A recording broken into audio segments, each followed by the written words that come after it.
దేవునిలో ఎదగడానికి, దేవుని కొరకు జీవించడానికి ఆ ప్రియ ప్రభు ఇస్తున్నటువంటి గొప్ప కొరకై ప్రభు స్తుతిస్తున్నాను. ఈరోజు దేవుని యొక్క వాక్యంలో మనం చూసినట్లయితే అపోస్తలుడైన పౌలు కొరింథీయులకు రాసినటువంటి సంఘానికి 2వ పత్రిక రాసినాడు. 5వ అధ్యాయం 17వ వచనంలో ఆయన ఏమని సెలవిస్తున్నారంటే, కాగా ఎవడైనను క్రీస్తునందున్న ఎడల వాడు నూతన సృష్టి, పాతవి గతించెను ఇవిగో క్రొత్తవాయెను. ఎవడైనా క్రీస్తునందు ఉన్న ఎడల వాడు నూతన సృష్టి. ప్రభువైన యేసు క్రీస్తు ప్రజలారా, దేవుని ప్రజలారా, దేవుడు ఏర్పరచుకున్న స్వాస్యమునైన ప్రజలారా, క్రీస్తునందు ఉన్న మనము నూతన సృష్టి. దేవుడు మనల్ని నూతన పరిచినాడు. పేతురు రాసినటువంటి మొదటి పత్రిక 2వ అధ్యాయం 9వ వచనం ప్రకారంగా ఆయన మనల్ని నూతన పరిచినాడు. ఎట్లా నూతన పరిచినాడు? పేతురు రాసిన అయితే మీరు చీకటిలో నుండి ఆశ్చర్యకరమైన వెలుగులో మిమ్మల్ని పిలిచిన పిలిచినాడు. మన నూతన పరచడానికి చీకటిలో నుండి వెలుగులోనికి పిలిచినాడు. దేవుని యొక్క వాక్యంలో మనం చూస్తున్నాం, ఆయన చీకటిలో నుండి వెలుగులోనికి మనం పిలిచినాడు. ఎఫెసీయులకు రాసినటువంటి పత్రిక 2వ అధ్యాయం 1వ వచనంలో చూస్తే, మనము ఎక్కడ మీరు అపరాధముల చేతను చచ్చిన వారై ఉండగా, ఎవరు బ్రతుకున్నామని చెప్తారు? మీరు బ్రతుకున్నామని ఎట్లాగా ధైర్యంగా నిలబడగలుగుతాం? మీరు చచ్చిన వారై ఉన్నారు. మీ అపరాధాల చేతను, మీ పాపాల చేతను మీరు చచ్చిన వారై ఉండగా ఆయన మిమ్మును క్రీస్తుతో కూడా బ్రతికించిన దేవునికి స్తోత్రం. మనలను క్రీస్తు ద్వారా బ్రతికించబడ్డాం. ఒకప్పుడు చచ్చిన వారం, కానీ ఇప్పుడు క్రీస్తు ద్వారా బ్రతికించబడ్డాం. మనము ఒకప్పుడు చీకటి వారం, చీకటి అయి ఉన్నవారు, కానీ ఇప్పుడైతే వెలుగు సంబంధులుగా, వెలుగు ఫలాలను ఫలించేవారుగా దేవుడు మనం చేసినాడు. మనం ఒకప్పుడు శాపగ్రస్తులం. మన పితరులైనటువంటి ఆదాము అమలు ద్వారా మనం పాపం ద్వారా శాపం తెచ్చుకున్నాం. ఈ భూమి శపించబడ్డది అంటే దానికి కారణం మన పితరుడైన ఆదాము అమలు. కానీ కడపటి ఆదాము అయినటువంటి యేసు క్రీస్తు ద్వారా మనం అందరం దీవించబడినవారు. దేవుడు ఎట్లా మనం దీవించినాడు? పేతురు రాసిన మొదటి పత్రిక 3వ అధ్యాయం 9వ వచనం ప్రకారం దేవుడు మనతో మాట్లాడుతున్నాడు. అయితే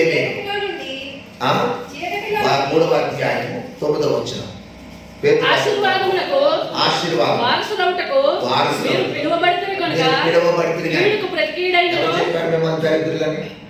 ఎవరు చెప్పినారు ఇంకా మీకు శని వదలలేదని? ఎవరు చెప్పినారు ఇంకా మేము ఎన్నో ఏండ్లు, ఇంకా మేము చాలా కాలం ఉందండి? నాకు ఒక ఆయన చెప్పినాడు, మా అమ్మ మా పరిస్థితి ఎప్పుడు బాగుండేది కాదు, ఎప్పుడు కుటుంబంలో నెమ్మది ఉండేది కాదు, ఆర్థిక పరిస్థితులు బాగుండేవి కాదు. పాపం ఒక ఆయన గురుడివాడు, 2 కళ్ళు కనిపించాం. అంటే నాకు తెలిసి గుర్తొచ్చింది చెప్తున్నా. ఆయన సంవత్సరానికి ఒకసారి వచ్చేవాడు మా ఇంటికి. నాకు తెలియదు, ఆయన ఏదో ఆశీర్వదించి, ఏదో దేవతల పేరు మీద చెప్పి ఏదో ఇచ్చి, అమ్మ ఇది మీ విలువలు పెట్టుకోండి, అన్ని విషయాలు బాగుంటాయని చెప్పి వెళ్ళిపోతూ ఉంటున్నారు. మరొక ఆయన వచ్చేవాడు. అమ్మ కొంచెం ఆ రోజుల్లో వీటి మీద ఎక్కువ నమ్మకం. వచ్చి ఒక ఆయన అన్నాడు, బాబు నీకు 40 సంవత్సరాల వరకు నువ్వు పలానా గోమేరుకు అనేటటువంటి ఒక పొడి ఉంటుంది, అది వెండితో కట్టించుకొని నువ్వు పెట్టుకోవాలి అని చెప్పాడు. అయితే అప్పుడు ఏంటంటే, దీని ద్వారా నీకు ఉన్నటువంటి పరిస్థితులన్నీ పోతాయి అని చెప్తే, నేను అప్పుడు ఒక క్షణం దగ్గరికి వెళ్ళి ఆ పొడి తెచ్చుకొని వెండితో కట్టించుకొని ఎప్పుడు కూడా ఈ యొక్క వేలు పెట్టుకుంటూ ఉండే, ఇది అంటు పెట్టుకుంటున్నారంటే భూమి మీద తగులుతుండాలి అని చెప్పాడు. ప్రభువులో వచ్చిన తర్వాత రక్షణ పొందుకున్న తర్వాత నేను మొట్టమొదట తీసేసింది ఏంటంటే ఆ ఉంగరమే. నాకు ఉంగరాలు ఎక్కువ పిచ్చి, ఉంగరాలు అంటే నాకు గొప్ప ఇష్టం. ఏమండి, ఇప్పుడు 4 ఉంగరాలు ఉన్నాయి, కానీ మరి అవన్నిటి మీద కూడా పోయి ఆశ ఏంటి. కానీ ఈ ఉంగరము పెట్టుకుంటే కాదు, ఇది ఉన్నంత కాలం దీని మీద నా మనసు వెళ్ళిపోతుంది, నా హృదయం వెళ్ళిపోతుంది, నా ఆలోచన వెళ్ళిపోతుంది. కానీ నా ప్రభు నన్ను భయంకరమైన దారిద్రతలో నుండి ధన్యుడిగా చేసినాడు. నా ప్రభు నన్ను శాపములో నుండి దీవెనలుగా మార్చినాడు. నా ప్రభు నన్ను ఆశీర్వాదములకు వారసుగా చేయడానికి ఆయన నన్ను పేరు పెట్టి పిలిచినాడు. ఆయన అంటున్నాడు, నేను నిన్ను పేరు పెట్టి పిలిచిన కుమారుడా, కుమార్తె, నువ్వు నా సొత్తు, నేను నిన్ను నా స్వకీయ జనాంగంగా చేసుకున్నాను, నువ్వు నా సొత్తు అని ప్రభు మాట్లాడుతూ ఉంటే ఈ లోకంలో ఉన్న వాటితో దేనికి నేను ఆధారపడినట్టుకుండా దేవుని వైపే చూడడానికి దేవుడు సహాయం చేస్తాడు. కనుక ఈ నూతన సంవత్సరంలో దేవుడు సంవత్సరానికంటూ క్రొత్తదనం ఏమీ లేదు, కానీ కాలానికి ఏమి క్రొత్తదనం రాదు, కానీ మన ఆత్మీయ జీవిత వరవడిలో 3వ పత్రిక యోహాను రాసినటువంటి పత్రికలో 2వ వచనంలో మనం చూస్తే పరిశుద్ధాత్మ దేవుడు ఏం చెప్తున్నాడో, ప్రియుడా నీ ఆత్మలో వర్ధిల్లుచున్న అన్ని విషయములలోనూ వర్ధిల్లుచు సౌఖ్యముగా ఉండవలెనని ప్రార్థిస్తున్నాను. ప్రియమైన జనులారా, మనం ఆత్మీయ జీవితంలో ఎదగాలి. చాలాసార్లు మనము ఆత్మీయ జీవితంలో మనం బలోపేతం కావాలి. నేను 60 కిలోమీటర్లు నేను బండి మీద ప్రయాణం చేసి మరి రాజామమతల అబద్ధం వెళ్ళి మళ్ళీ సాయంకాలం 7 గంటలకల్లా క్షేమంగా దేవుడు మమ్మల్ని తీసుకొచ్చి మరి మళ్ళీ పొద్దున్నే పెద్దల కంటే లేచి మళ్ళీ ప్రార్థనలు గడిపి మళ్ళీ దేవుని యొక్క పాదాల దగ్గరికి రావడానికి దేవుడు సహాయం చేసినాడు. ఎందుకంటే మనము స్ట్రెంగ్త్ అవ్వాలి, మనం బలం పొందుకోవాలంటే మనకి ఆత్మ దేవుని యొక్క సహాయం కావాలి, మనకి ఆత్మీయ జీవితంలో అభివృద్ధి రావాలి. అందుకే మనం అందరం ఏమైనామంటే క్రీస్తునందు ఉన్నాం. దేవుడు మనందరినీ నూతనపరిచినాడు కనుక నూతనమైన అభిషేకం మన మీదకి వచ్చింది, నూతనమైన బలాభివృద్ధి మనం పొందుకున్నాం. కనుక మనం అందరం కూడా ఒక నూతనమైనటువంటి క్రియేటివ్ అంటే సృష్టిగా దేవుడు మనల్ని మార్చినాడు. ఒకప్పుడు పాతవిగా ఉన్నాం, ఒకప్పుడు చీకటి వారంగా ఉన్నాం, ఒకప్పుడు శాపగ్రస్తం అనే కార్యక్రమం ఉన్నాం. కానీ ఇప్పుడైతే మనము నూతన పరచబడ్డాం. ఎవరు చెప్తారు మనలో పాత ఉందని? ప్రియమైన దేవుని బిడ్డ, దేవుడు మనతో మాట్లాడుతున్నాడు. కనుక ఇక్కడ నుండి అయినా మన జీవితాలు మనము మాదిరికరంగా జీవించడానికి ఈ నూతన సంవత్సరాన్ని ఒక ఆసరాగా మనం పెట్టుకొని మార్పు చెందుకొని ముందుకు వెళ్ళడానికి ప్రయత్నము చేయాలి. తీతుకు రాసిన పత్రిక 2వ అధ్యాయం 8వ వచనంలో పరిశుద్ధాత్మ దేవుడు ఏం మాట్లాడుతున్నాడు? తీతుకు రాసినటువంటి పత్రిక 2వ అధ్యాయం 8వ వచనంలో చూస్తే పరిశుద్ధాత్మ దేవుడు అక్కడ చదివిస్తున్నాడు. అపోస్తలుడైన పౌలు తీతుకు రాసిన పత్రిక 2వ అధ్యాయము 8వ వచనం,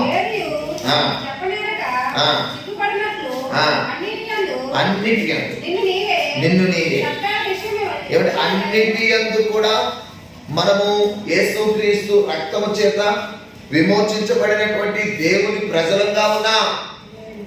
ఆయన గొర్రెపిల్ల రక్తం చేత కడుగబడిన దేవుని ప్రజ అయి ఉన్నాం. కనుక మనము అన్నిటి యందు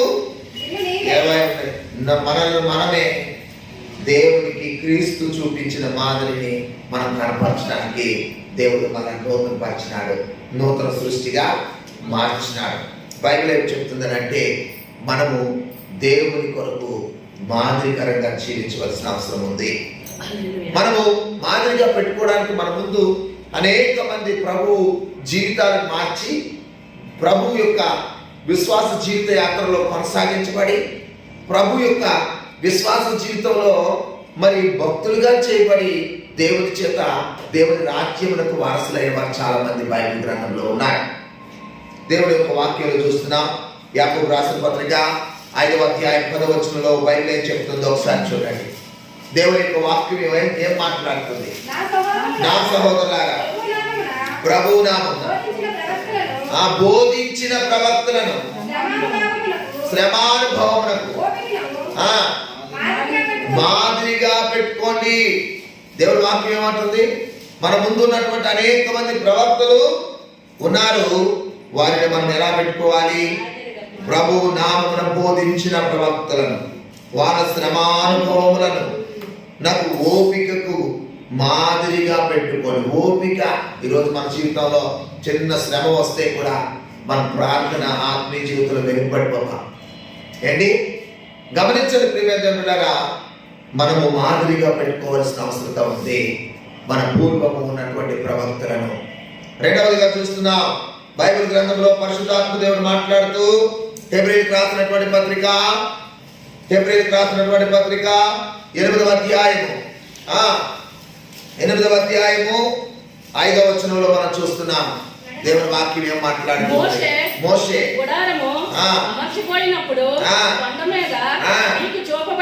మీకు చూపబడిన మోషే గుడారము అమర్చబోయినప్పుడు కొండ మీద నీకు చూపబడిన మాదిరి చొప్పున సమస్తమును చేయుటకు జాగ్రత్త పడుము. దేవుని చేత హెచ్చరింపబడిన ప్రకారం ఈ యాజకుల పరలోక సంబంధమైన వస్తువుల ఛాయారూపమైన గుడారమునందు సేవ చేయుదురు. దేవునికి స్తోత్రం అండి. అపోస్తలుల కార్యాలు 7వ అధ్యాయం 14వ వచనంలో పరిశుద్ధాత్మ దేవుడు ఏం మాట్లాడుతున్నాడు? అపోస్తలుల కార్యములు 7వ అధ్యాయము 14వ వచనంలో యోసేపు తన తండ్రి అయిన యాకోబును తన స్వజనులందరినీ పిలువనంపెను. వారు 75 యాకోబు ఐగుప్తునకు వెళ్ళెను. అక్కడ అతడును తన పితరులను చనిపోయి. చూడండి 44వ వచనం అండి. అతడు చూచిన మాదిరి చెప్పున దానిని చేయవలెను. మోషేకు చెప్పిన వాడు ఆజ్ఞాపించిన ప్రకారం సాక్ష్యపు గుడారం అరణ్యములో మన పితరుల యొక్క ఉండేను. దేవునికి స్తోత్రం. కనుక ఏం మాదిరి పెట్టుకోవాలి? మన పితరుల యొక్క జీవితాన్ని శ్రమానుభవాలను ఓపికతో మాదిరిగా పెట్టుకోవాలి. మోషే యొక్క ఆత్మీయ జీవితం ప్రత్యక్షతను మాదిరిగా పెట్టుకోవాలి. మూడవదిగా చూస్తే ఫిలిప్పీయులకు రాసిన పత్రికలో అపోస్తలుడైన పౌలు 17వ వచనంలో ఏం చెప్తున్నాడు? దైవ జనాంగమా 3వ అధ్యాయం 17వ వచనంలో చూస్తే 3వ అధ్యాయం 17వ వచనంలో నన్ను పోలి నడుచుకోండి, మేము మీకు మాదిరి అయి ఉన్న ప్రకారము నడుచుకుని వారిని గురిపెట్టి చూడుడి. దేవునికి స్తోత్రం అండి. దేవునికి వాక్యంలో మేము మీకు మాదిరి అయి ఉన్న ప్రకారం వారు దేవుడి క్రీస్తుని పోలి నడుచుకుంటున్నారు. మనము ఎవరో ఇమేజేషన్ కాదు, ఎవరినో పోలిక పెట్టుకొని జీవించడం కాదు. ఈ నూతన సంవత్సరంలో క్రీస్తుని మనం ముంగుర్తుగా పెట్టుకొని క్రీస్తు యొక్క మాదిరిని మనం కలిగి జీవించవలసిన అవసరం ఉంది. తెస్సలోనికీయులకు రాసినటువంటి పత్రిక మొదటి అధ్యాయం 7వ వచనంలో పరిశుద్ధాత్మ దేవుడు కాబట్టి మాసిదోనియాలోను అఖియలోను విశ్వాసులందరికీ మాదిరి అయితిరి. దేవునికి స్తోత్రం అండి. తెస్సలోనికీయులు సంఘంతో పరిశుద్ధుడైన పౌలు చెప్తున్నాడు, మీరు ఎవరికి మాదిరిగా ఉన్నారు? మాసిదోనియాలో అఖియలోని విశ్వాసులందరికీ మీరు మాదిరిగా ఉన్నారు. దేవునికి స్తోత్రం అండి. విశ్వాసులందరికీ మాదిరిగా ఉన్నారు. మన యొక్క జీవిత విధానం, మన నడవడిక, మన ఆలోచన. నేను చాలాసార్లు కొంతమందికి ఫోన్లు చేస్తుంటే వాళ్ళ రింగ్ టోను ఎలా వస్తుందని అంటే రకరకాలైన సినిమా పాటలతో నిండి దాన్ని మనం మార్చుకోవాలి. ఏంటి చాలా మంది నా రింగ్ టోన్ని ఈ ఉదయం ఒక సహోదరుడికి ఫోన్ చేస్తే తెల్లవారుజామున ఆ రింగ్ టోన్ పడుతుంది. నేను చాలా దేవుని స్తుతించిన. ఏం పాట వస్తుందమ్మా? ఆరాధన అనే పాట. ఎందుకంటే మనం ఎలాగా కొన్నిసార్లు వారికి చెప్పలేం. ఏంటి, ఒక ఆయన ఢిల్లీ నుండి చేస్తాడు ఫోన్. ఏంటి, ఆ ఫోన్ చేస్తాడు, అయ్యా ఎందుకు గమన లేపారు ఫోను అని అంటాడు. ఎందుకనంటే ఏ సార్ అని అంటే, అయ్యా అనంటే మీరు పెట్టిన వింటూ ఆ పాట వింటూ ఉంటాను సార్, అని చాలా కమ్మగా ఉంది. దేవునికి స్తోత్రం అండి. మాదిరి కలిగిన జీవితం మనకు కావాలి. చూడండి, క్రీస్తు వంటి మాదిరి ఏంటి? క్రీస్తుని పోలి నేను నడుచుకుంటున్నాను. ప్రియమైన దైవ జనులారా, మీరు నన్ను పోలి నడుచుకోండి అని అపోస్తలుడైన పౌలు చెప్తున్నాడు. క్రీస్తు యొక్క ఆదర్శం ఏమిటి? ఎందుకంటే మనం క్రీస్తునందు ఉన్నవారుగా ఉన్నాం. మనం నూతన సృష్టిగా మార్చబడిన వారిగా ఉన్నాం. మనం ఆయన మాదిరిగా మనం ఉన్నవారంగా ఉండడానికి మనం ఏం చేయాలని అంటే, ఫిలిప్పీయులకు రాసిన పత్రిక 2వ అధ్యాయం 5-8 వచనాల్లో యేసుక్రీస్తు వారు మాదిరి ఆదర్శం ఏమిటంటే అక్కడ మనకి రెండే విషయాలు కనబడుతున్నాయి. ఏం కనబడుతున్నాయమ్మా? విధేయత, తగ్గింపు. దేవునికి స్తోత్రం అండి. ఏమంటున్నాడు అక్కడ? తల్లి, క్రీస్తు యేసునకు కలిగిన ఈ మనస్సు మీరు కలిగి ఉండండి. ఏమండి ప్రియమైన దేవుని బిడ్డలారా, అక్కడ చూస్తున్నాం, ఆయన దేవుని స్వరూపం కలిగిన వాడైనప్పటికీ దేవుడితో సమానంగా ఉండుట విడిచిపెట్టకూడదని భాగ్యమని ఎంచుకోవలేదు. మనుష్యుని పోలికగా పుట్టి దాసుని స్వరూపం ధరించుకొని కన్ను తానే రిక్తునిగా చేసుకున్నాడు. ప్రియమైన దేవుని బిడ్డలారా, ఎంతగా అంటే ఆయన ఆకారం ముందు మనుషులుగా కనబడ్డాడు. మరణం పొందినంతగా, శిలువ మరణం పొందినంతగా విధేయత చూపించినాడు. విధేయత, తను తాను తగ్గించుకున్నాడు. విధేయత, విధేయత, విధేయత. దేవునికి స్తోత్ర, దేవునికి స్తోత్ర. ఏమంటే మేము ఎస్తేరు గ్రంథం రోజు కుటుంబ ప్రాంతాల్లో ఇప్పుడు పుస్తకం చదువుతున్నాం. ఆ ఎస్తేరు ఒక అనాథ పిల్ల. ఆ ఎస్తేరు ఒక తన పినతండ్రి యొక్క సంరక్షణలో మరి పెరుగుతూ ఉంది, ఎదుగుతూ ఉంది. మరి ఎస్తేరుని కూషాను పట్టుకు దేవుడు ఏం చేసినాడంటే మహారాణిగా చేసినాడు. రాజు ఇష్టపడడానికి, రాజు యొక్క ఏమని ఆ యొక్క చూపు, రాజు యొక్క గురి ఎస్తేరు మీద పడడానికి ఎస్తేరులో ఏముందంటే విధేయత. దేవుడికి స్తోత్రం అండి. సౌందర్యం ఏమండి, ఆ యొక్క ఎస్తేరుని రాజు చూచి, ఇగో ఈ అమ్మాయిని మీరు చేయండి మహారాణిగా పట్టాభిషేకం చేశాడు. వస్తీ ఎందుకంట? వస్తీలో గర్వం, అహంకారం, అతిశయం ఆ భర్త చెప్పిన మాటకి లోబడలేదు. కనుక విధేయత అనేది మాదిరిగా పెట్టుకొని ఈ సంవత్సరం మనం జీవించాలి. తగ్గింపుని మాదిరిగా పెట్టుకొని లోకంలో జీవించాలి. క్రీస్తు వంటి మాదిరి మన జీవితాల్లో ఈ నూతన సంవత్సరంలో మనం వరవడి దిద్దుకోవాల్సిన అవసరం ఉంది. అది ఏమిటంటే, రెండవదిగా పేతురు రాసిన మొదటి పత్రిక 2వ అధ్యాయము 21-23 వచనాల్లో మనం చూస్తే పరిశుద్ధాత్మ దేవుడు ఏం మాట్లాడుతున్నాడు అంటే, 2వ అధ్యాయము 21-23 వచనాల్లో మనం చూస్తున్నాం.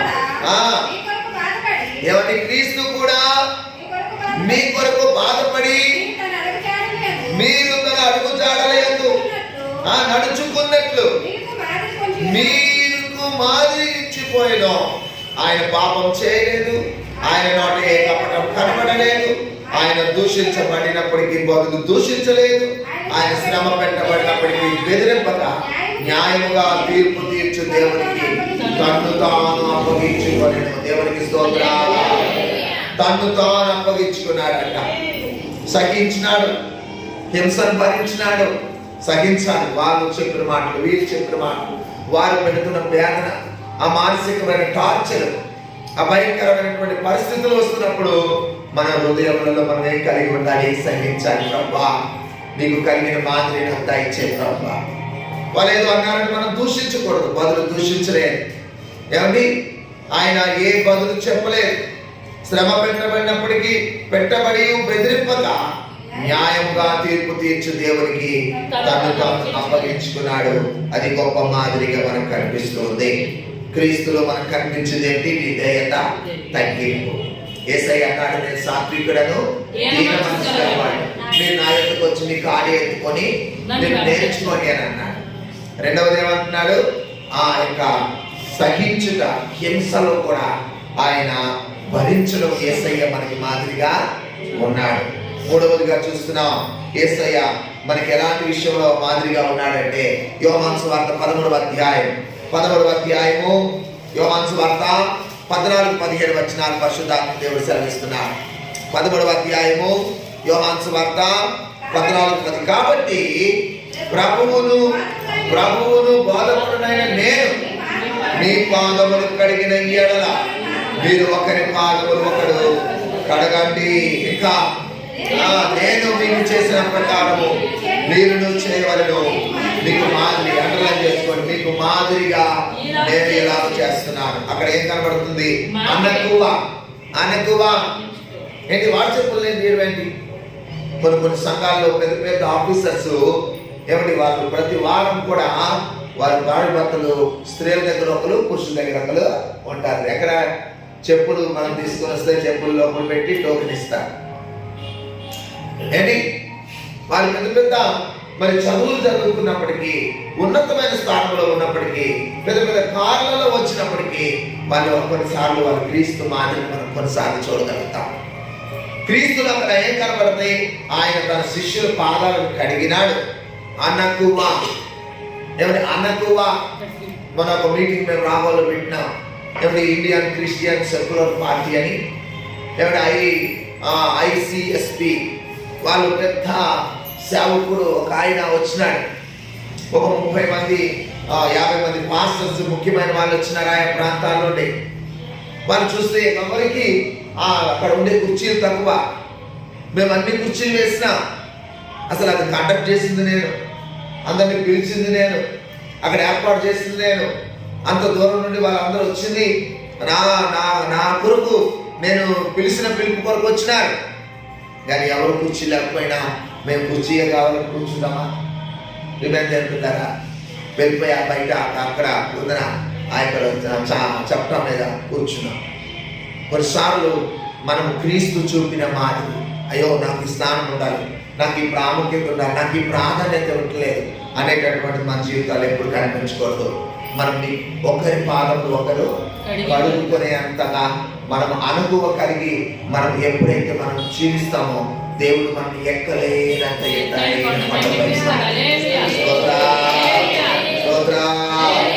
క్రీస్తు చూపిన మాదిరి. 4వదిగా చూస్తే యోహాను సువార్త 13వ అధ్యాయం 34వ వచనంలో ఏం కనబడుతుంది తల్లిగా?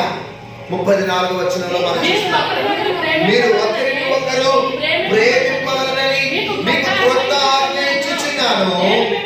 నేను మిమ్మల్ని ప్రేమించినట్టే మీరు ఒకరిని ఒకరు ప్రేమింపవలెను. ఇక్కడ ఏం కనబడుతుంది? ప్రేమించుటలో మాదిరి కలిగి ఉండాలి. ప్రేమించుటలో మాదిరి కలిగి ఉండాలి. ఏమిటి? అనుకువలో మనం మాదిరి కలిగి ఉండాలి. ఎందుకంటే మనం అందరము కూడా క్రీస్తునందు నూతన సృష్టిగా మార్చబడ్డాం. ఈ నూతన సంవత్సరంలో ఒక గొప్ప మోడల్, ఒక గొప్ప మాదిరి మన జీవితాల్లో మనము లోకానికి, సమాజానికి, సంఘానికి మనం చూపించడానికి పరిశుద్ధాత్మ దేవుడు మనను ఏరుకొని తీసుకొచ్చాడు. ఇక్కడికి స్తోత్రం చెప్పండి. ఏరుకొని తీసుకొచ్చాడని అంటున్నానంటే ఈ పండగ బిజీల్లో మనం కూడా ఉండిపోకుండా మనకి ఒక్కొక్కరికి రెక్కలు పట్టుకొని ఏరుకొని ఇక్కడ తీసుకుని ఇక్కడ పెట్టినాడు. లేదా మనం కూడా గమనించండి ప్రియమైన దేవుని బిడ్డలారా, మనం కూడా రాలేము. దేవుని ప్రజలుగా ఉన్నాం. ఎందుకంటే దేవుని దీవెనలు మనం కోల్పోతామేమో, ఆయన అభిషేకం మనం కోల్పోతామేమో.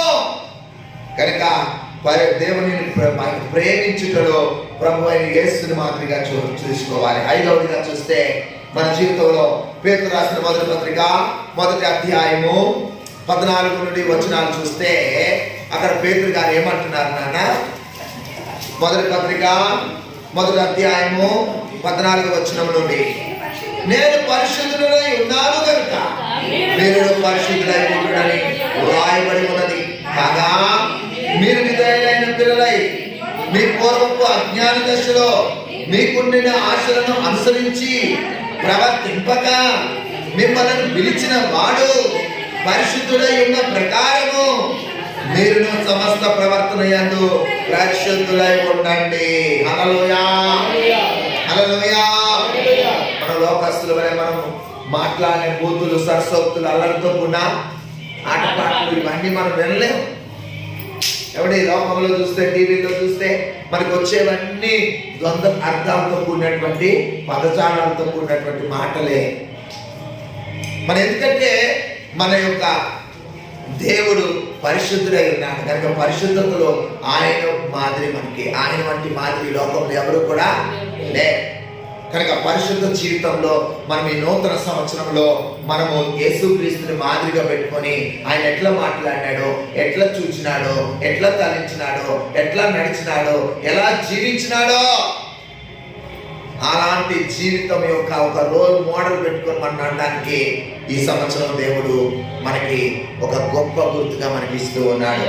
ఆరవదిగా చూస్తున్నాం మార్కు సువార్త 1వ అధ్యాయం 35వ వచనం, లూకా సువార్త 22వ అధ్యాయం 41-44 వచనాలు మనం త్వరగా చదివితే అక్కడ యేసు ప్రభు వారు మనకి మన ముందు ఉంచుతున్నటువంటి గొప్ప ఆదర్శమైనటువంటి జీవితం ఏమిటంటే ప్రార్థించుటలో మనం ఆయనే మాదిరి. మనకి దేవునికి స్తోత్రం. ఏమంటాడు ఆయన? ఇంకను చీకటిగా ఉండగానే పెద్దల కడనే లేచి ఏమండి ఆయన అరణ్య ప్రదేశంలోకి వెళ్ళి అక్కడ ఏం చేసినాడండి? ప్రార్థించినాడు. యేసు ప్రభు యొక్క ఏమండి సీక్రెట్ అంటే విజయానికి, తన సక్సెస్ఫుల్ మినిస్ట్రీ లైఫ్ లేకపోతే సక్సెస్ఫుల్ హోలీ ఏమండి లైఫ్, తన యొక్క పరిశుద్ధమైన జీవితానికి కానీ తన పరిచర్య జీవితానికి కానీ విజయం ఏదైనా ఉందంటే అది పెద్దల కడనే లేచి ఆయన చేస్తున్న ప్రార్థన. దేవునికి స్తోత్రం, దేవునికి స్తోత్రం, దేవునికి స్తోత్రం. అవును ప్రియమైన సంగమా, దేవుడు మనతో మాట్లాడుతున్నాడు. ఈ రోజున ప్రార్థన లేకపోతే మన జీవితాల్లో మనము వాటములు చవి చూడవలసిన పరిస్థితి, వాటములు చవి చూడవలసిన పరిస్థితి. పోయిన ఆదివారం నాకు మైగ్రేన్ హెడేక్తోనే నేను లేవటం అయ్యింది. ఆ రోజునంతా కూడా ఒక పక్క తలపోటు విపరీతంగా ఉంది. మరి 3-4 మందిరాలు వెళ్ళవలసిన పరిస్థితి తప్పలేదు. పరిస్థితి ఎంతో దీనిగా ఉంది. కానీ నా ప్రార్థన చేస్తూ ఉన్నాను, ప్రభా నాయన సహాయం చేయండి ప్రభా నాయన. ఆ రోజు మధ్యాహ్నం కూడా భోజనం అందరూ తిన్నారు కానీ మేము భోజనం చేయడానికి కూడా అవకాశం లేదు. అలాంటి ముందు ఉధృతంగా ఉంది. కానీ ఉదయకాలం చాలా వరకు మరి ఆ లేవాలి, లెగిస్తే ఒక అద్భుతమైన కార్యం. ఆ మరుసటి రోజున మరి నేను కూడా జాను కూడా చెప్పాను నర్సనపేటలో గేమ్స్ ఇలాగని. కానీ నిజంగా నేను ఆ 10 గంటలు 10:30 11 గంటలకు నేను అక్కడికి వెళ్ళినప్పటికీ మన ప్రార్థన ఏమిటంటే అక్కడ ఎక్కడ కూడా మనకు అపజయం అనేది ఉండకూడదు, అక్కడ మనం ఎక్కడ కూడా ఎవరితో మాట్లాడకూడదు అని అక్కడికి వెళ్ళినప్పటికీ ఆ దేవుడు అద్భుతమైనటువంటి కార్యం అక్కడ జరిగించినాడు. సక్సెస్ఫుల్ ఇంచుమించుగా ఒక 30 జట్లు అక్కడ ఆటలు ఆడడానికి వాళ్ళందరూ వచ్చినారు. అక్కడ ఉన్నటువంటి ఆఫీసర్స్, అక్కడ ఉన్నటువంటి నాయకులు అందరూ కూడా చూసి చాలా సంతోషమయ్యారు. ఏంటంటే నేను అనుకున్నాను, ప్రభా మీరు మా ప్రార్థన ఆలకించినారు. అయ్యో ఎవరు వస్తారు, ఎవరు మనకు తెలుసు, కానీ మనం అక్కడ కార్యం ఒకటి చేయాలనుకుంటున్నాం. ఆ కార్యం సక్సెస్ ఎలా అవుతుంది ప్రభా అంటే ఉదయకాలంన చేస్తున్న ప్రార్థన, దేవుని యొక్క శక్తి, దేవుడి యొక్క అద్భుతమైన కార్యం. ప్రియమైన దేవుని బిడ్డలారా, కొన్ని సార్లు మనం వెళ్తున్నప్పుడు, డ్యూటీకి వెళ్తున్నప్పుడు, లేకపోతే మనం వెళ్తున్నప్పుడు ఆ యొక్క చదువు కొరకు వెళ్తున్నప్పుడు, లేకపోతే కొన్ని అవసరాలతో కొరకు వెళ్తున్నప్పుడు మనం అద్భుతమైన విజయాలు పొందుకోవాలంటే మనం ఏం చేయాలండి? దేవుని యొక్క సన్నిధిలో ప్రార్థన తప్ప వేరొక మాదిరి మనకి లేదు. ప్రియమైన దేవుని బిడ్డలారా, అందుకే దావీదు ప్రభువు యేసు చెప్తున్నాడు. లూకా సువార్త 22వ అధ్యాయంలో మనం చూస్తున్నాం 40వ వచనంలో ఆయన శోధనలో ప్రవేశింపకుండానట్లు ప్రార్థన చేయని వారితో చెప్పాడు. ఏం చెప్పాడు? శోధనలో ప్రవేశించకుండా ఉండాలంటే ప్రార్థన చేయండి. ప్రార్థన శక్తి కావాలి మనకి. ఈ సంవత్సరం అంతా మనం ఒక నియమం పెట్టుకుందాం. ఉదయకాలం నేను చూస్తున్నా ఒక ఆయన వాక్యం గురించి ఒక మెసేజ్ పెట్టినాడు. ఏమిటంటే ప్రతిరోజు ఉదయం 5 అధ్యాయం, మధ్యాహ్నం 5 అధ్యాయం, సాయంత్రం 5 అధ్యాయం చదవకుండా ఆ యొక్క భక్తుడు భోజనం చేసే పరిస్థితి లేదు. కానీ ఆయన వయసు అంతా 70 సంవత్సరాలు. గమనించండి, దేని కొరకు మనం మోడల్గా తీసుకుంటున్నా అండి. మనం 13వ తారీఖున వివేకానంద గారి యొక్క జన్మదిన సందర్భంగా నేషనల్ యూత్ ఫెస్టివల్ అయితే చాలా మంది, నేను అందులో 2-3 విషయాలు చూసినాను. ఆయన చదవని గ్రంథం లేదు, ఆయన చదివిన ప్రతి పుస్తకంలో మొదటి పేర చివరి పేర చదివితే ఆయన అంతా కూడా అన్వయించుకొని అర్థం చేసేసుకున్నంత మహా జ్ఞానం దేవుడు ఇచ్చాడంట. ఓన్లీ 39 yearsకే ఆయన కనుమూసినాడు. ఎందుకంటే పేదరికం, తినడానికి తిండి లేని పరిస్థితి, నీళ్లు తాగి పొట్ట నింపుకున్న పరిస్థితి. కానీ ఈ రోజున భారతదేశం యొక్క ఔన్నత్యాన్ని, భారతదేశం యొక్క గొప్పతనాన్ని ప్రపంచ దేశానికి తీసుకుని వెళ్ళినటువంటి ఒక యవనస్తుడు కనుక, ఆ యవనస్తుడైనటువంటి ఒక సన్యాసిగా ఉన్నటువంటి ఆ మహానుభావుడిని ఈరోజు భారతదేశంలో ఉన్న యువత అంతా ఆదర్శంగా తీసుకోవాలని ఒక వ్యక్తి గురించి చెప్తూ ఉంటే మన యేసయ్య గురించి మనం ఇంకెంత ఆదర్శంగా తీసుకోవాలి. స్తోత్రాలు చెప్పడం ఎంత గొప్ప విశేషం అండి. ఏమిటి ఈయన విద్య లేనటువంటి దీనికి పాండిత్యం ఎక్కడి నుండి వచ్చింది? ఈయన వడ్రవాణి ఒక కొడుకు కదా, ఈయన వడ్రవాణి ఒక కొడుకు కదా. ఈయనకి ఎక్కడి నుండి, ఎక్కడ చదువుకున్నాడు, ఏ కాలేజీలో చదువుకున్నాడు? జ్ఞానము, పాండిత్యము మనకి పరిశుద్ధమైనటువంటి దేవుని యొక్క వాక్యంలో మనకు దొరుకుతుందన్న విషయాన్ని ఈరోజు మనం తెలుసుకోవాలి. ప్రార్థనలో దొరుకుతుంది కనుక క్షమించుటలో లూకా సువార్త 23వ అధ్యాయము 34వ వచనంలో మనం చూస్తే, యేసు తండ్రి మీరేం చేయుచున్నారో మీరు ఎరుగరు గనుక వీరిని క్షమించుడి అని ప్రభు చెప్పినాడు. క్షమించండి, క్షమించబడతారని చెప్పినాడు. కనుక దేవుని క్రీస్తు ప్రభు యొక్క ఆదర్శం ఏంటి? విధేయత, ఏమిటి? తగ్గింపు, అలాగే హింసలో దేవునికి మాదిరిగా ఉండడం, అణకువలో, అలాగే ప్రేమించుటలో, అలాగే పరిశుద్ధతలో, ప్రార్థించుటలో, క్షమించుటలో మనం మాదిరికరంగా ఉండడానికి దేవుడు మనల్ని ఏం చేసినాడు? నూతన సృష్టిగా మనల్ని మార్చినాడు. నూతన సృష్టిగా మార్చినాడు. మనం నూతన మనస్సు, నూతన ఆత్మ, నూతన జీవములో నింపుము దేవా. రాతికు గుండెనే మార్చు యేసయ్యా. మాంసపు గుండెనే మార్చుము దేవా. నీ హృదయము నాకిమ్మయా, లోకానికి నీకై సంపాదించెదా. నీ హృదయము నాకిమ్మయా, లోకానికి నీకై సంపాదించెదా. సంవత్సరమును నతించుచున్న నన్నులో ధనపరచుము. యేసయ్యా నీ రూపముగా మార్చుము. హిమము కంటే తెల్లగా పరిశుద్ధపరచుము నా రక్షకా. హిమము కంటే తెల్లగా పరిశుద్ధపరచుము నా రక్షకా. సంవత్సరమును గతించుచున్న నన్నులో ధనపరచుము. యేసయ్యా నీ రూపముగా మార్చుము. క్రీస్తుయే మనకి మాదిరిగా ఉన్నాడు. ఈ 7 ఒక కీలకమైనటువంటి ఒక యాంబిషన్స్ గా పెట్టుకొని మన అనుకరణ, మన భక్తి జీవితంలో మనం కనపరచగలిగితే మనం కూడా ఒక ఉన్నతమైన స్థానానికి వెళ్తాం. బైబిల్లో కొంతమంది భక్తులు ఉన్నారు. వారి గురించి 2-3 విషయాలు మీకు చెప్పి నేను ముగిస్తాను. ఏమండి, వీరు కూడా మనకి ఎంతో మాదిరిగా ఉన్నారు. మొట్టమొదటి ఎవరంటే అబ్రహాము మనకు కనిపిస్తున్నాడు. అబ్రహాము ఏ విషయంలో మాదిరిగా ఉన్నాడు? విశ్వాసంలో. దేవునికి స్తోత్రం. ఎబ్రీయులకు రాసిన పత్రిక 11వ అధ్యాయం 8 నుండి 10 వచనాల్లో, అలాగే ఎబ్రీయులకు రాసిన పత్రిక 11వ అధ్యాయం 17 నుండి 19 వచనాల్లో చూస్తే అబ్రహాము విశ్వాసమునకు కర్తగా ఉన్నాడు కదా, విశ్వాసులకు తండ్రిగా ఉన్నాడు. ప్రియమైనటువంటి దేవుని బిడ్డలారా, ఈరోజు చీటికి మాటికి చింతలతో, వ్యాకులతో, కలవరలతో మనం కృంగిపోవలసిన పని లేదు. ఎందుకంటే మన ప్రభువు మీద మనం విశ్వాసము పెట్టుకుంటే ఆ విశ్వాసంతో మనకి దేవుడు ఇచ్చినటువంటి గొప్ప ఆ అద్భుతమైనటువంటి ఔషధం ఏమిటంటే జీవం కలిగిన దేవుని యొక్క మాటలే. దేవునికి స్తోత్రం. రెండవ వ్యక్తి మనకు కనిపిస్తున్నాడు యోబు గారు. యోబు గారు మనకు చూస్తే ఈ మహాభక్తుని యొక్క జీవితంలో మనం ఏం చూడగలుగుతున్నాం అంటే సహనము. ఏంటమ్మా? సహనములో ఈయన మాదిరిగా ఉన్నాడు. యాకోబు రాసిన పత్రిక 5వ అధ్యాయం 11వ వచనం, యోబు గ్రంథంలో 11వ అధ్యాయం 20-22 వచనాల్లో చూస్తే యోబు గారి గురించి ఏం మాట్లాడుతున్నాడు అమ్మా? చదువు. సహించిన వారికి ధన్యులను కొలుచున్నాము కదా, యోబు యొక్క సహనమును యోబు యొక్క సహనమును గూర్చి వింటిరి.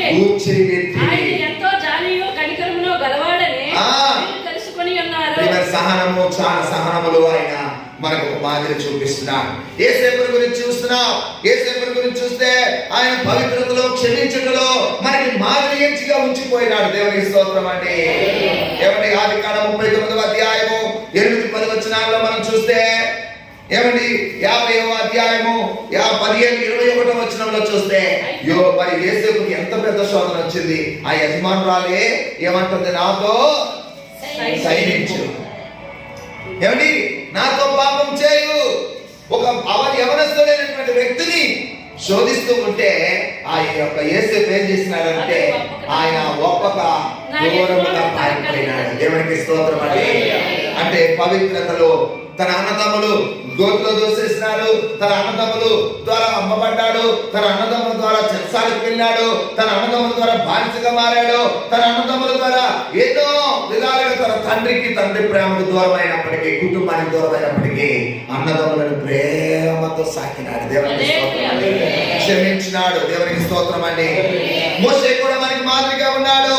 నా సాత్వికము నమ్మకత్వంలో మాదిరిగా ఉన్నాడు. దేంట్లో ఉన్నాడు? సాత్వికము నమ్మకత్వంలో మాదిరిగా ఉన్నాడు. సంఖ్యాకాండం 12వ అధ్యాయం 3వ వచనంలో, హెబ్రీయులకు రాసిన పత్రిక 3వ అధ్యాయం 2-4 వచనాల్లో మనం చూస్తే మోషే మనకి సాత్వికము, మిక్కిలి సాత్వికుడు అని దేవుడే మోషే గురించి సాక్ష్యం ఇచ్చాడు. ప్రియమైన దేవుని బిడ్డలారా, సాత్వికత్వం కలిగిన వాడిగా, నమ్మకత్వం, మోషే ఇల్లంతటిలో నమ్మకమైన వాడు. దేవుని బిడ్డలంగా మనం కొంచెంలో నమ్మకంగా ఉంటే గొప్ప వాటికి మనకి ఏం చేస్తున్నాడండి? మనలను మనకి ఆ అధికారం ఇచ్చి మనకి నడిపిస్తాడట. దేవునికి స్తోత్రం అండి.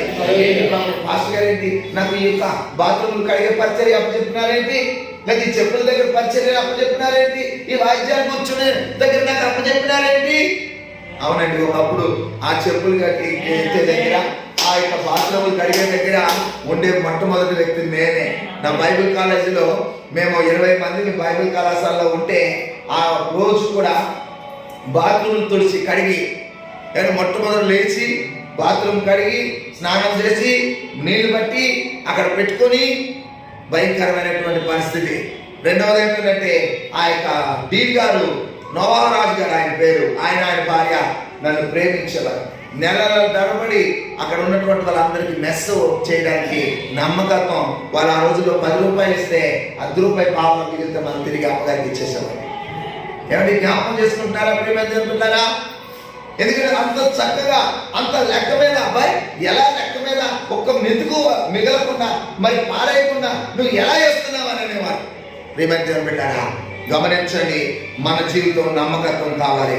ఏమంటే 5వదిగా చూస్తున్నాం, పేతురులో చూస్తున్నాం. పేతురు ధైర్యంగా చెప్పుట్లో, అపోస్తల కార్యాలు 4వ అధ్యాయం 19వ వచనం, 20వ వచనంలో, 5వ అధ్యాయం 29వ వచనంలో పేతురు ధైర్యంగా దేవుని యొక్క వాక్యాన్ని బోధిస్తున్నాడు. దేవునికి స్తోత్రం అండి. పౌలు గారు చూస్తున్నాం, క్రీస్తు కొరకు జీవించట్లో పౌలు గారు మనకు ఒక మాదిరిగా ఉన్నారు. ఫిలిప్పీయులకు రాసిన పత్రిక 1వ అధ్యాయం 21వ వచనంలో ఏమన్నాడు? బ్రతుకుట క్రీస్తే, జీవించుట క్రీస్తే. దేవునికి స్తోత్రం. చావైతే నాకు లాభము. దేవునికి స్తోత్రం అండి. కొరింథీయులకు రాసిన మొదటి పత్రిక 11వ అధ్యాయం 1వ వచనంలో కూడా చూస్తున్నాం. కనుక ప్రియమైన దేవుని బిడ్డలారా, దేవుని యొక్క వాక్యంలో మనం చూస్తున్నాం. ఈ రోజు మన స్టైల్ అంతా మారిపోవాలి. ఏమండి, మన యొక్క లైఫ్ అంతా మారిపోయింది. యేసుక్రీస్తు మనల్ని ఏం చేసినాడు? నూతన పరిచినాడు, నూతన సృష్టిగా మార్చినాడు. మనం అందరం కూడా పాతవి గతించినాయి. ఏమండి, మనం బలహీనం కాము. మన దేవుని యొక్క గొప్పతనాన్ని మనం ఎరిగిన తర్వాత మనం ఎవరు కూడా నిలవబడలేము, ఉండలేము. ప్రియమైన దేవుని బిడ్డలారా, అటువంటి గొప్ప కార్యాలు దేవుడు మన జీవితంలో చేయబోతున్నాడు. ఏమండి, అలాంటి గొప్ప మార్పు దేవుడు మనకి ఇస్తున్నాడు. చివరిగా అపోస్తలుల కార్యాలు 20వ అధ్యాయం 35వ వచనంలో ఏమనుంది నాన్న? 20వ అధ్యాయము 35వ వచనంలో మనం చూస్తే, అపోస్తలుల కార్యాలు 20వ అధ్యాయము 35వ వచనం, మీరు ఇలా ప్రయాసపడి బలహీనులను సంరక్షించవలననియు పుచ్చుకొనుట కంటే ఇచ్చుట కనియు ప్రభువైన యేసు చెప్పిన మాటలను జ్ఞాపకం చేసుకుని అన్ని విషయాలలో మీకు మాదిరి చూపితిని. ఫిలిప్పీయులకు రాసిన పత్రిక 3వ అధ్యాయం 17వ వచనం కూడా చూడండి. ఫిలిప్పీయులకు రాసిన పత్రిక 3వ అధ్యాయం 17వ వచనంలో కూడా చూడండి. పరిశుద్ధాత్మ దేవుడు ఏం మాట్లాడుతున్నాడు అక్కడ? ఏమంటున్నాడు? సహోదరులారా, మీరు నన్ను పోలి నడుచుకోండి, నేను మీకు మాదిరి అయిన ప్రకారము నడుచుకొని వారికి గురి పెట్టించుకోండి. దేవునికి స్తోత్రం అండి. అవును, క్రీస్తు లోకంలో జీవించినప్పుడు అన్ని విషయాలలో మాదిరికరంగా జీవించాడు. అలాంటి మాదిరి మనకు ఉందా? ఏదో జీవిస్తున్నాం, క్రైస్తవులు మనకి కాదు క్రైస్తవులు, కానీ మన జీవితంలో మనము క్రీస్తు కొరకు నమ్మకంగా నిలవబడాలి. క్రీస్తు కొరకు నమ్మకంగా నిలవబడాలి.